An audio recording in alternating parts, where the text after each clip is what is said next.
Mira, yo estuve en la cárcel, en mayo del 2008 y fui recluido en la cárcel de Puente Grande, acusado de delitos de narcotráfico y delincuencia organizada, derivado de una trama y de una serie de venganzas políticas. Yo soy periodista, me dedico al ejercicio desde hace 20 años y bueno, estando en la adversidad de la prisión y para evitar deprimirme y caer en el abandono de uno mismo, fue que decidí a escribir estas vivencias del interior de la cárcel, donde trato de sacar una radiografía de lo que es la cárcel de Puente Grande, la de máxima seguridad. ¿Quién es el que te acusa directamente? Un ministerio público del Foro Común de Guanajuato me señala como si yo fuera responsable de delitos federales. Desde origen está mal y concretamente luego tengo un señalamiento de una de mis fuentes informativas, que era un comandante de la policía de Guanajuato, y él señala que yo soy un narcoperiodista y ese es el señalamiento concreto. Es muy difícil ser periodista en ese país y más en Michoacán, ¿no?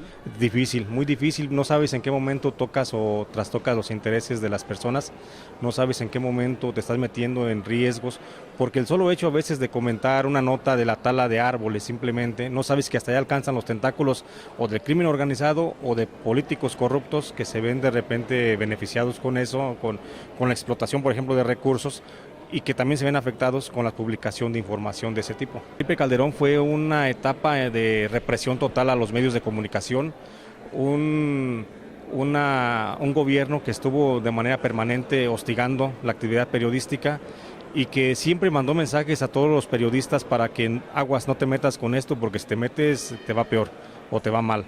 Fue un gobierno represivo. Yo lo viví, a mí me puso todo el peso del Estado sin haber una razón, una justificación jurídica. No, la justicia en México, ¿sabes para quién es? Es para el que tiene el control del mando del Ejecutivo. En México no hay justicia y la justicia se utiliza siempre con fines políticos para callar. Y en México lo más fácil que hubo en el periodo de Felipe Calderón era crearte una investigación por delincuencia organizada o por narcotráfico, sin nada, fundamentado en dos ridiculeces: en la llamada anónima y en el testigo protegido. Y entonces, cuando llegas a un gobierno o a un Estado que maneja la justicia con fines políticos, está perdido todo. El ser preso, el estar acusado de delincuencia organizada, de fomento al narcotráfico, te deja un estigma grande y te acaba la vida y te matan política, socialmente. ¿Sí? No puedes de ninguna forma ya ejercer porque en todas partes nadie te quiere contratar porque eres un narcoperiodista o estuviste en la cárcel, y aun cuando no haya habido un solo elemento, una sola prueba que hubiera sido convincente para mantenerte en la cárcel, no te quitas el estigma. Toda la vida vas a seguir siendo una persona que estuvo en la cárcel y que te van a ver todos con cierto temor, con cierta desconfianza. Los Reporteros Sin Fronteras hicieron un trabajo estupendo. ¿Nos hace falta más, no sé, ser más solidarios entre nosotros? Porque estamos desunidos. Yo pienso que sí, yo pienso que hace falta yo lo decía ayer, que el peor enemigo de los periodistas son los periodistas, porque cuando yo estuve y cuando yo lo viví en carne propia, y me señalaba la Procuraduría de Justicia del Estado de Guanajuato como un narcoperiodista, los que más me ayudaron guardaron silencio. Los que menos me ayudaron publicaron el boletín íntegro de la Procuraduría de Justicia acusándome de ser narcotraficante. Eso me acabó y fueron los mismos periodistas. No hay solidaridad. Hacen falta en México más organizaciones como Reporteros Sin Frontera, como la Casa de los Derechos de los Periodistas. Organizaciones que realmente vean por el bienestar del ejercicio periodístico, no tanto del periodista, sino del ejercicio y de la libertad de expresión. Y hace falta tener una Comisión Nacional de Derechos Humanos que se ponga en su papel, que no sea un satélite de la autoridad en turno o de los ministerios públicos o de los directores de las cárceles, porque es eso, son trabajadores, los visitadores de la Comisión Nacional de Derechos Humanos, y te lo digo porque yo lo viví y yo se lo puedo decir a quien quieras, ¿no? Al presidente de la Comisión de Derechos Humanos le puedo decir que no ha hecho bien su trabajo en la cárcel federal de Puente Grande, porque en Puente Grande, del 2008 al 2011, que yo puedo dar testimonio de eso, se violaron los derechos de todos los que estábamos ahí, día tras día, minuto tras minuto, hora tras hora. ¿Se podría decir que en nuestro país los periodistas en algunos casos, algunos medios son desechables? Totalmente. Los periodistas somos de alguna forma desechables.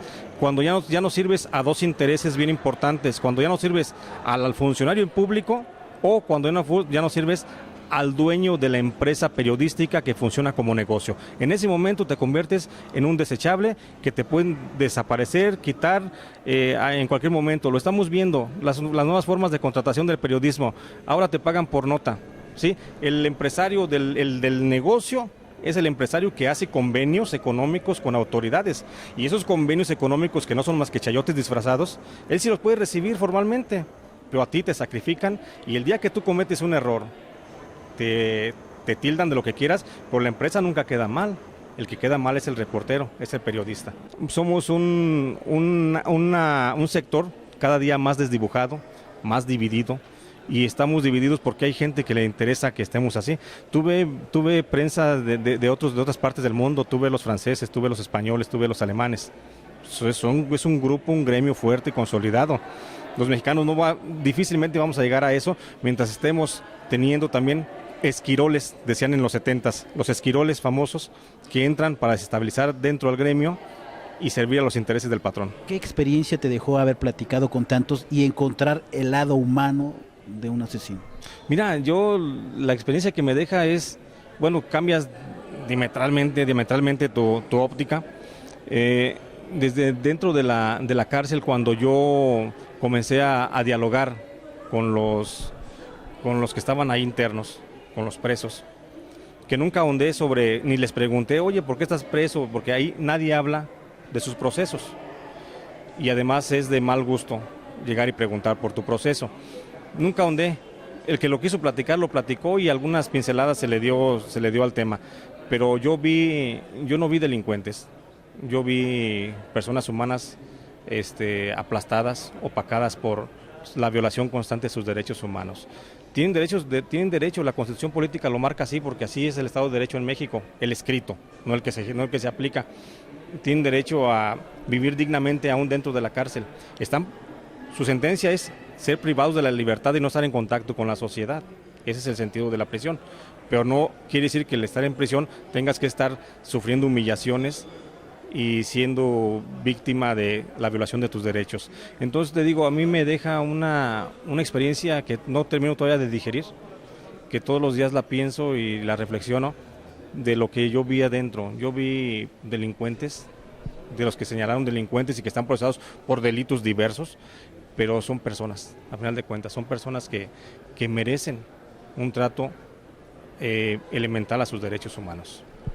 ¿Platicaste con alguno, un preso conocido por los medios acá afuera o no? Sí, bueno, mi libro, las crónicas la crónica esta que hago en Los Malditos, le llamo así porque Los Malditos es el apodo que utilizan en el área de Centro de Observación y Clasificación de Puente Grande para clasificarse ellos mismos, todos los presos, porque son tratados como malditos, tanto por el personal como por la misma sociedad a veces. Y platiqué con personajes, por ejemplo con Rafael Caro Quintero, platiqué con Mario Aburto, tuve unos diálogos por ahí muy, muy breves de celda a celda con el Mocho Orejas, con uno de los de la banda de los narcosatánicos, el Dubi. También platiqué entre otros, se me olvidan, con un lugarteniente del Chapo Guzmán, apodado El Gato. Y bueno, veo personas que están ahí, están abandonadas, humilladas, y no quiero yo decir ni en ningún momento se justifica lo que hayan hecho. Yo no sé qué hayan hecho, o cómo lo hayan hecho. El caso es que yo te puedo decir que después de esto no ves la vida de la misma forma.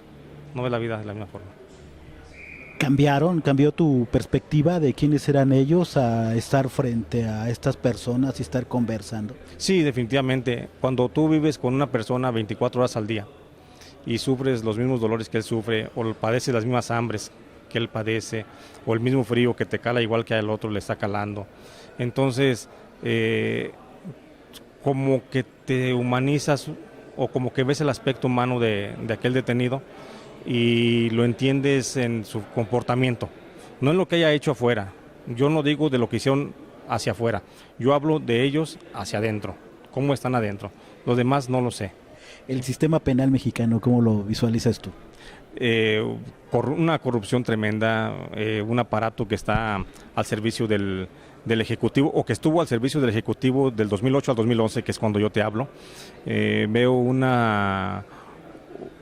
aparato que necesita una renovación total, donde así como hay acreditación de policías para que cumplan bien su función, debe también haber acreditación de jueces y de magistrados y de presidentes de Suprema Corte de Justicia. Lo hemos visto con la fichita que salió el expresidente de si así se las gasta ahora que no tiene la fuerza, ¿cómo se las gastaría en su momento? O sea, debe haber una recomposición del Poder Judicial de fondo, donde recompongan desde los defensores de oficio que pertenecen al Poder Judicial hasta el subpresidente de la Suprema Corte de Justicia, y que haya filtros y que haya órganos ciudadanos que fiscalicen esa composición. Ya no nos limitemos al trabajo que hagan los diputados, ¿sí? Ni al que hagan los senadores para la selección de magistrados.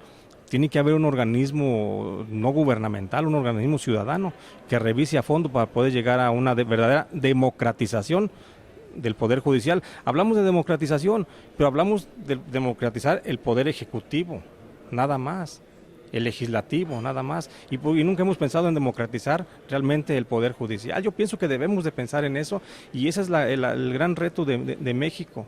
Para poder recomponer todo esto que estamos viviendo, necesitamos llegar a la democratización del Poder Judicial.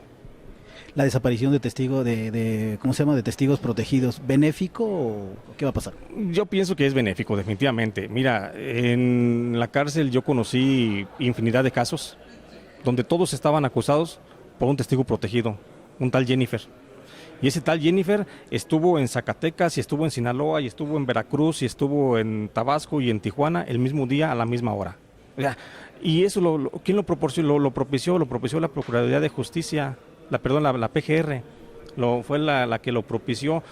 ¿Por qué? Porque era crear delincuentes a modo del poder, que necesitaba el Poder Ejecutivo en ese momento, Felipe Calderón. Lo que es eso, y lo que es la llamada anónima, que nunca existe una llamada anónima, pero es el pretexto para que te lleguen y te cateen tu casa. Ahí me la catearon mi casa, estando yo preso, por supuestas llamadas anónimas que decían que allí había droga, y llegaba el ejército y no encontraba nada.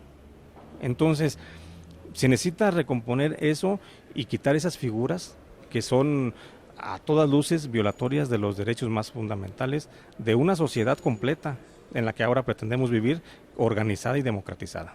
El terror y la violencia en México, ¿cómo la visualizas tú?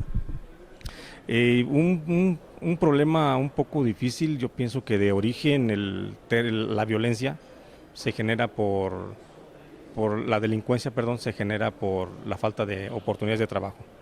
Si un jefe de familia en alguna localidad de Michoacán, de Sinaloa, de Tabasco, los estados pobres, no tiene para llevar a sus hijos qué comer, y si de repente le ofrecen que se ponga a vender cocaína, lo hace con mucho gusto, porque nunca ha visto juntos el equivalente a 10,000 pesos cada 15 días. Entonces, a medida que podamos terminar en México con la pobreza, se va a poder erradicar la delincuencia. Y yo pienso que programas como, por ejemplo, de combate al hambre, que está llevando la Sedesol, son programas excelentes, y es la punta para comenzar a deshacer esta madeja en la que ha caído todo el país. Durante el sexenio de Felipe Calderón se hizo más violento el país, y el narco dejó de ser un aspecto social como se hacía antes, que llegaban a un poblado y le repartían pollos, despensas. Dejó de ser eso. ¿Tú qué piensas de eso? Y si volvería a ser, porque es la única forma de tranquilizar al país, se dice. Mira, si el narco se dedica a vender drogas hacia otras partes, que las vendan, preferible que las vayan y que las vendan a Estados Unidos, a que las vendan en México.